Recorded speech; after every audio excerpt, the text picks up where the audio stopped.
அனைவருக்கும் வணக்கம். கேரள மாநிலம் கொல்லம் டிஸ்ட்ரிக்டில் குந்தாரா அப்படின்ற பகுதியில் ஜோஸ் ஸ்ரீஜா அப்படின்ற ஒரு தம்பதி வாழ்ந்து வராங்க. இவங்களுக்கு வந்துட்டு 12 வயசில் ஒரு பெண் குழந்தையும் 10 வயசில் ஒரு பெண் குழந்தையும் இருக்காங்க. இவங்க 2 பேருக்கும் வந்துட்டு சின்ன ஒரு கருத்து முறைனால பிரிஞ்சு வாழ்கிறாங்க. இந்த ஸ்ரீஜா வந்துட்டு தன்னோட அப்பா அம்மா வீட்டில் தான் வாழ்ந்து வராங்க. என்னதான் இவங்க பிரிஞ்சிருந்தாலும் இந்த ஜோஸ் வந்துட்டு தன்னோட குழந்தைங்களை பார்க்காம அவரால் இருக்க முடியாது. அடிக்கடி போயிட்டு தன்னோட குழந்தைங்களை பார்க்க போகிறாரு.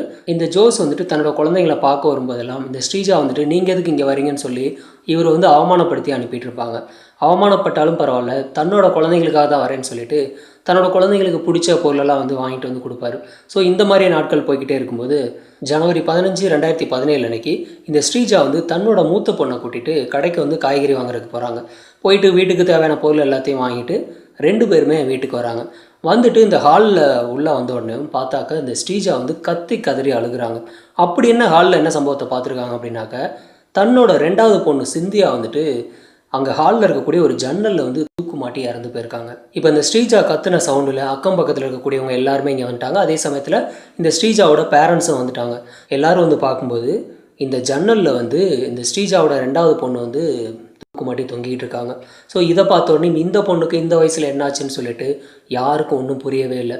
அந்த மாதிரி இருக்கும்போது உடனடியாக என்ன பண்ணுறாங்கனாக்கா, இது தற்கொலையா கொலையா அப்படிங்கிறது யாருக்கு எதுவும் தெரியல. அதனால் போலீஸுக்கு இமீடியட்டாக இன்ஃபார்ம் பண்ணுறாங்க.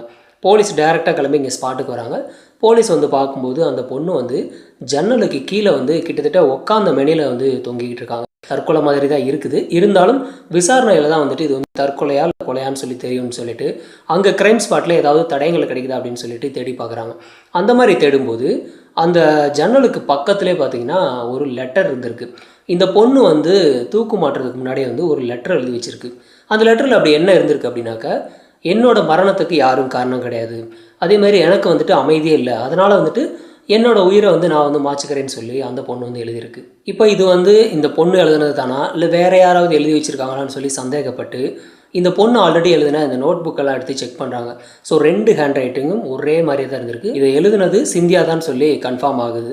ஓகே, இது அடுத்த கட்ட விசாரணை ஆரம்பிக்கிறதுக்காக இந்த சிந்தியாவோட பாடியை அட்டாப்சிக்காக ஜிஹெச்சுக்கு அனுப்புகிறாங்க. அனுப்பிட்டு விசாரணை ஆரம்பிக்கிறாங்க. இந்த ஸ்ரீஜா கிட்ட விசாரணை ஆரம்பிக்கிறாங்க. நீங்கள் எத்தனை மணிக்கு வந்தீங்க, எப்போ பார்த்தீங்கன்னு சொல்லிட்டு எல்லா விவரத்தையும் கேட்குறாங்க. அதுக்கப்புறம் என்ன பண்ணுறாங்கனாக்கா, மற்ற வில்லேஜ் பீப்புள்கிட்டலாம் விசாரிக்கிறாங்க. இந்த பொண்ணுக்கு என்னாச்சுன்னு சொல்லிட்டு டீட்டெயிலாக கேட்குறாங்க. யாராவது சந்தேகப்படுற மாதிரி வந்திருக்காங்களா, இவங்க ஃபேமிலிக்குள்ளே ஏதாவது பிரச்சனையா அப்படின்னு சொல்லிட்டு எல்லா அங்கேயும் விசாரிக்கிறாங்க. எப்படி விசாரித்தாலும் இந்த பொண்ணு தற்கொலை தான் பண்ணிக்கிச்சுங்கிற மாதிரி தான் கேஸ் போய்கிட்டு இருக்கு. இப்போ பாடி அட்டாப்சி பண்ணதுக்கப்புறம் அட்டாப்சி ரிப்போர்ட்டில் ஆக்சுவலாக ஒரு விஷயம் தெரிய வருது. அதாவது இந்த இறந்து போன அந்த ஸ்ரீஜாவோட உடம்புல மொத்தம் 22 காயம் இருந்திருக்கு. அது மட்டும் இல்லாமல் இந்த பொண்ணு இறந்து போகிறதுக்கு 3 நாளுக்கு முன்னாடி இந்த பொண்ணை யாரோ ஒருத்தவங்க சீரழிச்சிருக்காங்கன்னு சொல்லி கிளியராக ரிப்போர்ட்டில் இருக்குது. அதாவது இந்த பொண்ணோட அந்தரங்க உறுப்பில் அந்தளவுக்கு காயமாக இருந்திருக்கு. இதெல்லாம் வச்சு பார்க்கும்போது இது நார்மல் தற்கொலை மாதிரியே தெரியல. ஆனால் இருந்தாலும் போலீஸ் என்ன பண்ணுறாங்க அப்படின்னாக்கா 174 CRPCயில் கேஸ் ஃபைல் பண்ணி இந்த கேஸை க்ளோஸ் பண்ணுறாங்க தற்கொலைன்னு சொல்லி. இப்போ சிந்தியாவோட அப்பா என்ன பண்ணுறாருன்னா, இது தற்கொலை கிடையாது, என் பொண்ணு அந்தளவுக்கு கொலையும் கிடையாதுன்னு சொல்லிட்டு அவர் போலீஸ்கிட்ட சொல்லி பார்க்குறாரு. ஆனால் போலீஸ் சுத்தமாக கேட்கவே இல்லை. இப்போ அவர் என்ன பண்ணுறாருன்னா, குழந்தைகள் நல வாரியத்துக்கும் மனித உரிமைகள் ஆணையத்துக்கும் ஒரு லெட்டர் போடுறாரு. அந்த லெட்டரில் என்ன மென்ஷன் பண்ணியிருக்காருன்னா, என் பொண்ணு இந்த மாதிரி சூசைட் பண்ணிட்டாங்கன்னு சொல்லிட்டு கேஸ் ஃபைலாக இருக்குது. ஆனால் என் பொண்ணு சூசைட் பண்ணுறதுக்கு சான்ஸே கிடையாது. போஸ்ட்மார்ட்டம் ரிப்போர்ட்டில் என்ன கொடுத்துருக்காங்கன்னா, 22 காயம் என் பொண்ணோட உடம்புல இருந்ததாகவும், அதே சமயத்தில் 3 நாளுக்கு முன்னாடி இந்த பொண்ணு யாரோ சீரழிச்சிருக்காங்க அப்படிங்கிற மாதிரி ரிப்போர்ட்டில் இருக்குது. ஸோ இதெல்லாம் வச்சு பார்க்கும்போது இது 100% இது மர்டர் அப்படின்னு சொல்லி இவர் கிளியராக சொல்லியிருக்காரு. இப்போ மனித உரிமைகள் ஆணையத்துலேருந்து என்ன சொல்கிறாங்கன்னா, கமிஷனருக்கு ஆக்சுவலாக ஒரு ஆர்டர் பாஸ் பண்ணுறாங்க. அதில் என்ன இருக்குது அப்படின்னாக்கா, நீங்கள் இந்த கேஸை டீட்டெயிலாக விசாரித்து 2 மாதத்துக்குள்ளே எங்களுக்கு அறிக்கை தரணும்னு சொல்லி மனித உரிமைகள் ஆணையத்தில் சொல்லியிருக்காங்க. இப்போ கமிஷனர் என்ன பண்ணுறாருன்னா, எஸ்பிக்கு ஒரு ஆர்டர் பாஸ் பண்ணுறாரு. எஸ்பி சுரேந்திரன் தலைமையில் ஒரு SIT டீம் ஃபார்ம் பண்ணுறாங்க, அதாவது ஸ்பெஷல் இன்வெஸ்டிகேஷன் டீம். இந்த SIT டீம் என்ன பண்ணுறாங்கன்னா, கேஸை ஃபர்ஸ்ட்லேருந்து விசாரிக்க ஆரம்பிக்கிறாங்க. அந்த மாதிரி விசாரிக்கும் போது இறந்து போன இந்த சிந்தியாவோட அம்மா கிட்ட விசாரிக்கிறாங்க. உங்களுக்கு என்னெல்லாம் தெரியும்னு சொல்லி டீட்டெயிலாக கேட்கும்போது, இந்த குற்றத்தை பண்ணது என்னோட கணவர் தான் சொல்லி அந்த அம்மா சொல்லியிருக்காங்க. அதாவது இந்த கேஸை விசாரிக்க சொன்னதே உங்கள் கணவர் தான். அப்படி இருக்கும்போது இந்த குற்றத்தை பண்ணினது உங்கள் கணவர்னு சொல்லி எப்படி ஸ்ட்ராங்காக சொல்கிறீங்கன்னு கேட்கும்போது அதுக்கு அவங்க ஒரு ரீசன் சொல்லியிருக்காங்க. அதாவது கடந்த 2015 வருஷம் என்னோட மூத்த பொண்ணு வந்து என்னோட கணவர் வந்து சீரழிச்சிட்டதா ஒரு கம்ப்ளைண்ட் இருக்குது. அந்த கம்ப்ளைண்ட்டை கொடுத்ததே நாங்கள் தான். என்னோட பொண்ணை வந்து இவர் தான் சீரழிச்சார். ஆனால் அது வந்து கோர்ட்டில் வந்துட்டு சரியான ஆதாரம் இல்லாதனால எங்களால் வந்து நிரூபிக்க முடியல. அதனால் வந்துட்டு கேஸை வந்து க்ளோஸ் பண்ணிட்டாங்க. ஸோ அதனால் வந்து என்னோட கணவர் வந்து வெளியில் இருக்காரே தவிர, இல்லைன்னா குற்றம் வந்து கரெக்டாக நிரூபிச்சிருந்தா என் கணவர் வந்து ஜெயிலில் தான் இருந்திருப்பார். அதுக்கப்புறம் தான் வந்துட்டு நாங்கள் வந்து பேசாமல் போயிட்டோம் அப்படின்னு சொல்லி அந்த அம்மா சொல்லியிருக்காங்க. அடுத்ததாக போலீஸ் என்ன பண்ணுறாங்கன்னா, இந்த ஸ்ரீஜாவோட மூத்த பொண்ணுக்கிட்ட விசாரிக்கிறாங்க. அந்த மாதிரி விசாரிக்கும் போது அந்த பொண்ணு என்ன சொல்லியிருக்காங்கன்னா, எங்கள் அப்பா வந்து ரொம்ப ரொம்ப நல்லவர், அவர் இந்த மாதிரியான குற்றத்தை பண்ணுறதுக்கு வாய்ப்பே இல்லைன்னு சொல்லி அந்த பொண்ணு சொல்லியிருக்காங்க. அது மட்டும் இல்லாமல் கடந்த 2015 வருஷம் என்னை வந்துட்டு சீரழிச்சதா எங்கள் அப்பா மேலே ஆக்சுவலாக கம்ப்ளைண்ட் கொடுத்தாங்க. அந்த கம்ப்ளைண்ட்டு வந்து பொய்யான கம்ப்ளைண்ட் தான். எங்கள் அப்பா அந்த மாதிரி பண்ணவே கிடையாது. ஆனால் ஒரே ஒரு சம்பவம் நடந்திருக்கு. என்ன அப்படின்னாக்க, என்னையும் என்னோட தங்கச்சியை வந்து கடந்த 3 வருஷமாக வந்து ஒரு நபர் சீரழிச்சிருக்காருன்னு சொல்லி அந்த பொண்ணு பெரிய விஷயத்த சொல்லியிருக்காங்க. அப்படி யார் உங்களை என்ன பண்ணாங்கன்னு சொல்லி கேட்கும்போது, எங்களோட தாத்தா விக்டர் டேனியல்ன்றவர் தான் வந்து கடந்த 3 வருஷமாக என்னையும் என்னோட தங்கச்சியை வந்துட்டு சீரழிச்சிட்டு இருந்தாருன்னு சொல்லி அந்த பொண்ணு புதுசாக ஒரு விஷயத்த சொல்லியிருக்காங்க. இப்போ போலீஸ் என்ன பண்ணுறாங்கன்னா, டைரெக்டாக விக்டர் டேனியல்கிட்ட போகிறாங்க. இந்த விக்டர் டேனியல் யார் அப்படின்னாக்க, இவர் வந்துட்டு இந்த குழந்தைங்களோட தாய்வழி தாத்தா, அதாவது ஸ்ரீஜாவோட அப்பா. இந்த விக்டர் டேனியலுக்கு ஏஜ் வந்து 66 ஆகுது.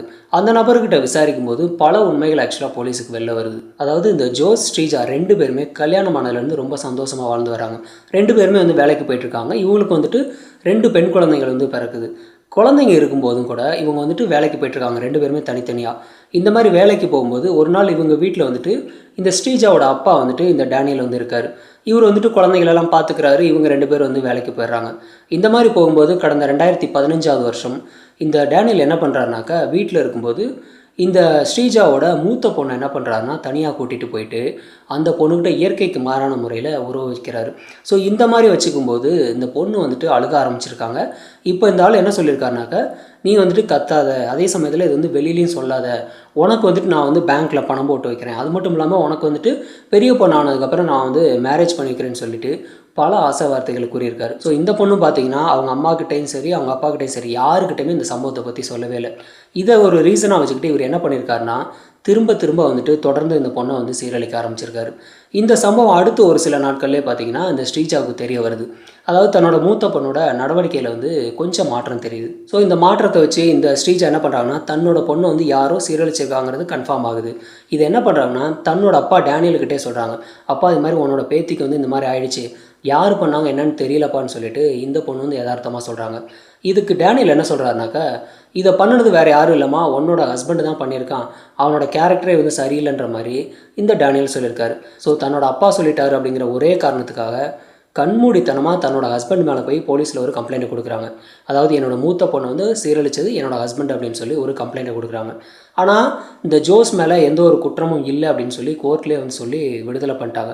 ஏன்னா எந்த ஒரு எவிடன்ஸும் கிடையாது, அதனால் கேஸை வந்து தள்ளுபடி பண்ணிட்டாங்க. இருந்தாலும் தன்னோட பொண்ணை வந்து இது மாதிரி சீரழிச்சிட்டாருன்னு சொல்லி இந்த பொண்ணு வந்து முழுசாக நம்பினதோட விளைவு 2 பேரும் வந்து அடிக்கடி சண்டை போட்டுக்கிட்டு பர்மனண்ட்டாக 2 பேரும் பிரிஞ்சிட்டாங்க. ஸோ இந்த ஸ்ரீஜா என்ன பண்ணுறாங்கன்னா, தன்னோட அப்பா வீட்டுக்கே கிளம்பி போயிடுறாங்க 2 குழந்தைகளும் கூட்டிகிட்டு. இந்த ஸ்ரீஜா வந்து தன்னோட அப்பா வீட்டுக்கு வந்ததுக்கப்புறம் இந்த டேனியலுக்கு ரொம்ப சந்தோஷம். ஏன் அப்படின்னாக்கா, இது வரைக்கும் தன்னோட பேத்திங்கள்கிட்ட வந்துட்டு மறைஞ்சு தெரியாமல் வந்து இந்த மாதிரியான சில்மிஷாலாம் பண்ணிகிட்டு இருந்தோம். இப்போ வந்துட்டு ஈஸியாக வந்துட்டு சீரழிக்கிறதுக்கு நிறைய வாய்ப்பு கிடச்சிருக்குன்னு சொல்லி அவரும் ரொம்ப சந்தோஷப்படுறாரு.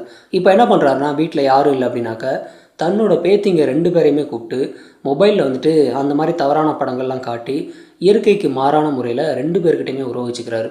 இப்போ 2 பொண்ணுங்களுமே வந்துட்டு வேண்டாம் தாத்தா வைக்குது தாத்தான்னு சொன்னாலும் அந்த நபர் விடுறதாவே இல்லை. இப்போ 2 பேர்கிட்டையும் உறவு வச்சுக்கிட்டு 2 பேர்கிட்டையும் சொன்ன விஷயம் என்ன அப்படின்னாக்கா, இது சம்மந்தமாக வந்துட்டு உங்கள் அம்மாக்கிட்டேயோ இல்லை உங்கள் அப்பாக்கிட்டேயோ இல்லை வேறு யாருக்கிட்டையும் சொல்லக்கூடாதுன்னு சொல்லி இவர் சொல்லியிருக்காரு. அது மட்டும் இல்லாமல் இதையும் தாண்டி குழந்தைங்க சப்போஸ் வெளியில் சொல்லிடும் அப்படிங்கிறக்காக அந்த குழந்தைங்களுக்கு என்னெல்லாம் வேணுமோ அதெல்லாம் வாங்கி கொடுக்குறாரு.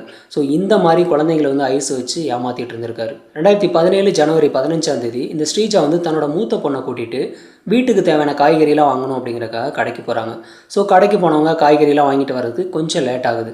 இந்த டயத்தில் இந்த டேனியல் என்ன பண்ணுறாருனாக்கா, வீட்டில் வந்து தன்னோட 2வது பேத்தி வீட்டில் தான் இருக்காங்க.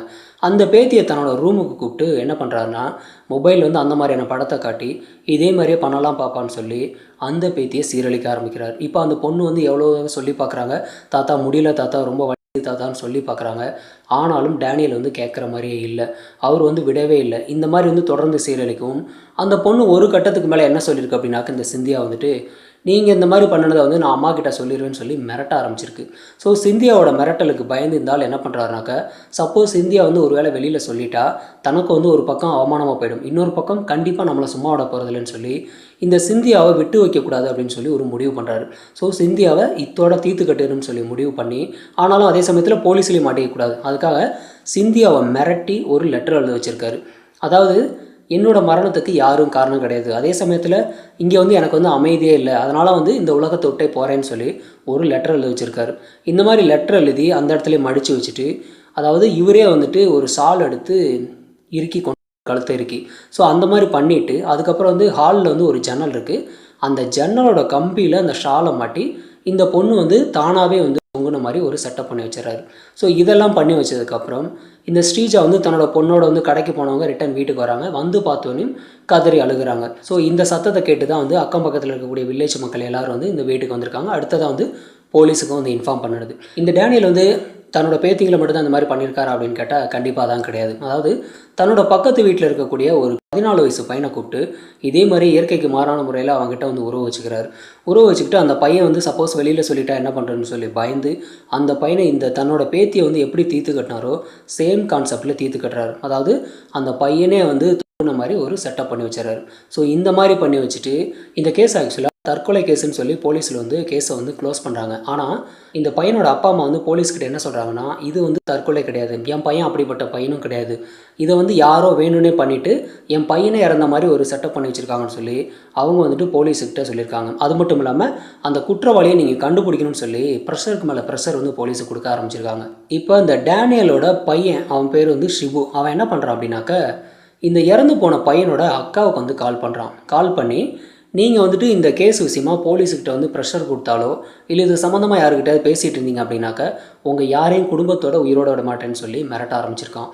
அது மட்டும் இல்லாமல் இந்த இறந்து போன பையனோட அக்கா கிட்ட வேறு என்ன சொல்லியிருக்கானாக்க, உன்னையும் உங்கள் அம்மாவையும் வந்து சீரழித்து உன் தம்பி இருக்கிற இடத்துக்கே வந்து அனுப்பிச்சிருவோன்னு சொல்லி மிரட்ட ஆரம்பிச்சிருக்கான். அதாவது உன்னோட தம்பியை வந்து தீர்த்து கட்டினது நாங்கள் தான், உன்னால் என்ன பண்ண முடியுமோ பண்ணிக்கன்னு சொல்லி மிரட்டவும் இவங்க வந்து குடும்பத்தோட இந்த குந்தாராலேருந்து ஆலப்புழாவுக்கு வந்துட்டு ஷிஃப்ட் ஆகிட்டாங்க. ஏன்னா உயிருக்கு பயந்து வேறு என்ன பண்ணுறதுன்னு சொல்லி அவங்க வந்து ஷிஃப்ட் ஆகிட்டாங்க. 2017 இந்த டேனியலோட பேத்தி சிந்தியாவை வந்துட்டு இந்த ஆள் வந்து சீரழித்த விஷயம் வந்து எல்லா மக்களுக்கும் தெரிய வருது. அந்த மாதிரி தெரிய வரும்போது இந்த ஆல்ரெடி இறந்து போன அந்த 14 வயசு பையனோட பேரண்ட்ஸுக்கும் ஆக்சுவலாக அந்த விஷயம் தெரியுது. அவங்க என்ன பண்ணுறாங்கன்னா, டைரெக்டாக போலீஸ்கிட்ட வந்துட்டு இந்த சிந்தியாவை மட்டும் இந்த ஆள் தீர்த்துக்கிட்ட கிடையாது, என்னோட பையனே வந்து தீர்த்து கட்டினது இந்த ஆள் தான் சொல்லியிருக்காங்க. அது மட்டும் இல்லாமல் கால் பண்ணி நாங்கள் தான் இதை பண்ணணும், உன்னால் முடிஞ்சால் என்ன வேணாலும் பண்ணிக்கோன்னு சொல்லி மிரட்டினாங்க. அவங்களுக்கு பயந்து தான் நாங்கள் வந்து குந்தாராலேருந்து ஆலப்புழாவுக்கே நாங்கள் போனோம்னு சொல்லி ஒட்டுமொத்த விஷயத்தையும் போலீஸ்கிட்ட சொல்லியிருக்காங்க. இந்த டேனியலை பற்றி டீட்டெயிலாக விசாரிக்கும் போது பல விஷயங்கள் ஆக்சுவலாக ஒவ்வொன்றா வெளியில் வந்துக்கிட்டே இருக்குது. அதாவது இந்த டேனியல் வந்துட்டு இதுக்கு முன்னாடி என்னெல்லாம் பண்ணியிருக்காருன்னு சொல்லி விசாரிக்கும்போது, அதாவது ஒரு லாட்ஜில் வந்து மேனேஜராக வேலை பார்த்துருக்காரு. அந்த மாதிரி வேலை பார்க்கும்போது அங்கே வரக்கூடிய பெண்கள்கிட்ட இந்த மாதிரி செல்மிஷ வேலையெல்லாம் ஈடுபட்டிருக்காரு. அது மட்டும் இல்லாமல் அங்கே இருக்கக்கூடிய இந்த பெண்கள்கிட்ட பாத்ரூம்லலாம் வந்துட்டு கேமரா வச்சு திருட்டுத்தனமாக வந்து அதை வீடியோ எடுக்கிறது, அந்த வீடியோ காட்டி அந்த பெண்கள்கிட்ட வந்து உறவு வச்சுக்கிறதுன்னு சொல்லி இந்த மாதிரியான கேவலமான வேலையெல்லாம் பார்த்தீங்கன்னா இந்த டேனியல் பண்ணிகிட்டு இருந்திருக்காரு. பெண்கள்கிட்ட மட்டும்தான் இவர் இந்த மாதிரியான வேலையை பார்த்தாரான்னு கேட்டால் அதுதான் இல்லை, ஆண்கள்கிட்டையும் சில பேர்கிட்ட இது மாதிரியான தப்பான வேலைகள்லாம் ஈடுபட்டிருக்காரு. இந்த சம்பவத்துக்குலாம் முழுசாக வந்துட்டு சப்போர்ட்டாக இருந்தது யார் அப்படின்னாக்க, தன்னோட பையன் ஷிபு அப்படின்ற பையன் தான் வந்து சப்போர்ட்டாக இருந்திருக்கான். அதாவது இந்த மாதிரியான பல குற்ற சம்பவங்கள் இந்த நபர் பண்ணியிருக்காரு. பண்ணியிருந்தும் ஒரு டைம் கூட போலீஸ்கிட்ட ஆக்சுவலாக சிக்கவே இல்லை. எப்படி இந்த மாதிரியே வந்து சிக்காமல் பண்ணிகிட்டு இருந்திருக்காரு அப்படின்னாக்க, இவர் ஆல்ரெடி ஒரு லாயர்கிட்ட வந்துட்டு அசிஸ்டண்ட்டாக வேலை பார்த்துருக்காரு. ஸோ அவர் வந்து ஒரு கிரிமினல் லாயர். ஸோ அதனால் இந்த மாதிரியான கேஸ் எல்லாம் வந்து எப்படி வரும், எப்படி கோர்ட்டுக்கு போகும், இந்த கேஸில் உள்ள ஓட்டைகள் என்னன்னு சொல்லி எல்லா விஷயத்தையும் தெரிஞ்சுக்கிறாரு. ஸோ இந்த மாதிரி தெரிஞ்சுக்கிட்டதுக்கப்புறம் இவர் வந்து டீட்டெயிலாக பார்த்தீங்கன்னா அவர் எந்த தவறு பண்ணினாலும் அந்த தவறை மறைக்கிறதுக்கு என்னெல்லாம் பண்ணணுமோ அதை வந்து இந்த டேனியலோட பையன் ஷிபுவும் சேர்ந்து பண்ணிடுறாங்க. அதாவது இந்த டேனியல் வந்து தன்னோட பேத்தியை வந்து சீரழிக்கும் போது இந்த சம்பவத்தை பற்றி நீங்கள் யாருக்கிட்டையும் சொல்லக்கூடாது, குறிப்பாக அவங்க அம்மாக்கிட்டேயோ அப்பாக்கிட்டேயோ சொல்லக்கூடாதுன்னு சொல்லி டீட்டெயிலாக அவர் சொல்லியிருக்காரு. சொல்லியிருந்தாலும் மீண்டும் ஒரு வேளை சப்போஸ் அந்த பொண்ணுங்க வெளியில் சொல்கிறதுக்கு சான்ஸ் இருக்குது அப்படிங்கிறதுனால இந்த லதா மேரி என்ன பண்ணியிருக்காங்கன்னா, தாத்தாவை பற்றி நீங்கள் யாருக்கிட்டையும் சொல்லக்கூடாதுமா, நீங்கள் மீறி சொன்னீங்க அப்படின்னாக்க உங்கள் அம்மாவை வந்துட்டு இவர் வந்து உயிரோட விடமாட்டார் அப்படின்னு சொல்லி பயமுறுத்தியிருக்காங்க. ஸோ இதுக்கெல்லாம் பயந்து தான் அந்த பொண்ணுங்க வந்துட்டு இந்த சம்பவத்தை பற்றி யாருக்கிட்டையுமே சொல்லாமல் இருந்திருக்காங்க. இந்த டேனியல் வந்துட்டு பக்கத்து வீட்டை சேர்ந்த அந்த 14 வயசு பையனை சீரழித்து தீர்த்து கட்டின விஷயம் எதுக்காக பண்ணியிருக்காங்க அப்படின்னாக்க, அதில் ஒரு மிகப்பெரிய ஒரு காரணம் இருக்குது. அதாவது கடந்த 2010 வருஷம் வந்துட்டு இந்த இறந்து போன பையனோட அக்காவுக்கு வந்து இந்த லதா மேரி வந்து கால் பண்ணுறாங்க. கால் பண்ணி என்ன சொல்லியிருக்காங்கனாக்க, நீ வந்துட்டு விபச்சாரம் பண்ணுறவங்களோட வந்து சேர்ந்து நீ வந்து விபச்சாரம் பண்ணணும்னு சொல்லி அவங்க சொல்கிறாங்க. சம்மந்தமே இல்லாமல் எதுக்கு லதா மேரி வந்து இந்த பொண்ணை வந்து விபச்சாரம் பண்ண கூப்பிட்றாங்கனாக்க, இந்த லதா மேரியோட வேலை என்ன அப்படின்னாக்க, விபச்சாரம் பண்ணுறவங்களுக்கு ஆள் பிடிச்சி கொடுக்கறது. அதாவது புரோக்கர் வேலை பார்த்துட்டு இருந்திருக்காங்க. அந்த மாதிரி பார்க்கும்போது பக்கத்து வீட்டை சேர்ந்த அந்த பொண்ணை வந்து கூப்பிட்ருக்காங்க. அதுக்கு அந்த லதா மேரி கிட்ட வந்து அந்த பொண்ணு வந்து பயங்கரமாக திட்டிருக்காங்க. இதெல்லாம் ஒரு வேலையான்னு சொல்லி அந்த பொண்ணு வந்து கேவலமாக திட்டவும் இப்போ என்ன பண்ணியிருக்காங்கனாக்கா, இந்த பொண்ணை வந்து உயிரோடவே விடக்கூடாது அப்படின்னு சொல்லி ஃபேமிலியே சேர்ந்து முடிவு பண்ணுறாங்க. அந்த மாதிரி முடிவு பண்ணி ஒரு நாள் வந்துட்டு அவங்க வீட்டுக்கு போகிறாங்க. யார் யாருனாக்கா, டேனியலும் டேனியலோட பையன் ஷிபு 2 பேரும் வீட்டுக்கு போகிறாங்க. அந்த மாதிரி போகும்போது தான் பக்கத்து வீட்டை சேர்ந்த அந்த பையன் மட்டும்தான் இருக்கான். அந்த பையனோட அப்பாவுக்கு உடம்பு சரியில்லாதனால அவங்க அப்பா, அவங்க அம்மா, அவங்க அக்கா 3 பேருமே ஹாஸ்பிட்டலுக்கு போயிருக்காங்க. ஸோ இந்த சந்தர்ப்பத்தில் அந்த பையன் மட்டும் இருக்கும். வந்த வேலை வந்துட்டு விட்டுட்டு போகக்கூடாதுன்னு சொல்லி அந்த பையனை வந்து சீரழித்து அந்த இடத்துல தீர்த்து கட்டுறாங்க. ஸோ இதை பண்ணினது யார் அப்படின்னாக்கா, டேனியலும் டேனியலோட பையன் ஷிபு. போலீஸ் வந்துட்டு ஃபைனலாக இந்த டேனியல்கிட்ட வந்து மொத்தமாக ஸ்டேட்மெண்ட் வாங்கிட்டு அவர் வந்து அரெஸ்ட் பண்ணி ஜெயிலுக்கு ஆக்சுவலாக கூப்பிட்டு போகிறாங்க.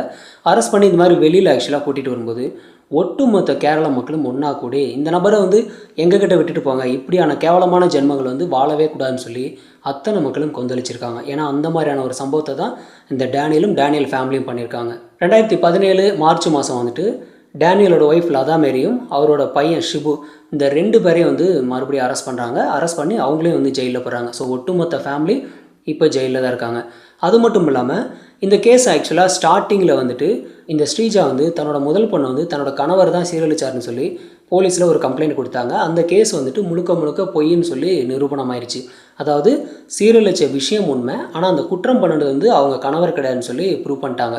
ஆனால் அவங்க கணவர் கிடையாது, அப்போ பண்ணினது வேறு யாரோ பண்ணியிருக்காங்க. அதை வந்து டீட்டெயிலாக விசாரிக்காத அந்த சிஐயும் அந்த எஸ்ஐ 2 பேரையும் வந்து போலீஸ் வந்து சஸ்பெண்ட் பண்ணியிருக்காங்க. அதாவது அந்த விஷயத்தை அவங்க அப்போவே வந்து டீட்டெயிலாக விசாரிச்சிருந்தாங்க அப்படின்னாக்க இந்த டேனியலை ஸ்டார்டிங்லேயே வந்து அரெஸ்ட் பண்ணியிருக்க முடியும். அந்த மாதிரி அரெஸ்ட் பண்ணியிருந்தாக்க இதுக்கப்புறம் இந்த மாதிரியான குற்றங்கள் வந்து நடந்திருக்காது. ஸோ இவங்களோட அலட்சியத்தால் இந்த மாதிரியான மிகப்பெரிய ஒரு சம்பவங்கள் நடந்திருக்குன்னு சொல்லி அந்த சர்க்கிள் இன்ஸ்பெக்டரையும் சப் இன்ஸ்பெக்டர் 2 பேரையும் வந்து சஸ்பெண்ட் பண்ணாங்க. ஸோ குழந்தைகளை வச்சிருக்கக்கூடியவங்க பெண் குழந்தைகளாக இருந்தாலும் ஆண் குழந்தைகள் இருந்தாலும் குழந்தைகளை வச்சிருக்கக்கூடிய பெற்றோர்கள் ரொம்ப கேர்ஃபுல்லாக இருங்க. பக்கத்து வீட்டுக்காரங்க, அண்ணா, இவங்க தம்பி, இவங்க மாமான்னு சொல்லி அடுத்தவங்களை நம்பி உங்கள் குழந்தைங்கள விட்டுட்டு போகாதீங்க. அதே சமயத்தில் உங்கள் குழந்தைங்களுக்கு குட் டச் எது, பேட் டச் எது அப்படிங்கிறதும் டீட்டெயிலாக சொல்லிக் கொடுங்க. அது மட்டும் இல்லாமல் உங்கள் குழந்தைங்களுக்கு வந்து என்ன ஒரு சம்பவம் வெளியில் நடந்தாலும் அதை வந்து உங்ககிட்ட சொல்கிற அளவுக்கு அவங்கக்கிட்ட வந்துட்டு ஒரு ஃப்ரீடம் கொடுங்க. அதை விட்டுட்டு எப்போ பார்த்தாலும் ஸ்ட்ரிக்டான ஒரு போலீஸ் ஆஃபீஸர் மாதிரி உங்கள் குழந்தைங்கள்ட்ட இருக்காதீங்க. ஸ்கூலில் ஏதாவது நடந்தாலோ இல்லை வெளியில் ஏதாவது நடந்தாலோ எது நடந்தாலும் உங்கள் குழந்தைங்க உங்ககிட்ட ஃப்ரீயாக வந்து ஓப்பனாக சொல்லணும். அந்தளவுக்கு நீங்கள் வந்து உங்கள் குழந்தைங்கள்ட்ட நடந்துக்குங்க. அப்போ தான் வந்துட்டு உங்கள் குழந்தைங்களோட எதிர்காலம் உங்கள் கையில் இருக்கும். இல்லை அப்படின்னாக்க ஏதாவது ஒரு சம்பவம் நடக்குது அப்படின்னாக்க உங்கள் குழந்தைங்க உங்ககிட்ட சொல்லாமே அதை மறைச்சிக்கிட்டே இருப்பாங்க. ஸோ இதோட விளைவு இந்த மாதிரியான பெரிய குற்ற சம்பவங்கள் வந்து தான் நிற்கும். இந்த கேஸில் சம்மந்தப்பட்ட இந்த டேனியலை பற்றின உங்களோட கருத்துக்களை கமெண்ட்டில் பதிவு பண்ணுங்கள். நன்றி.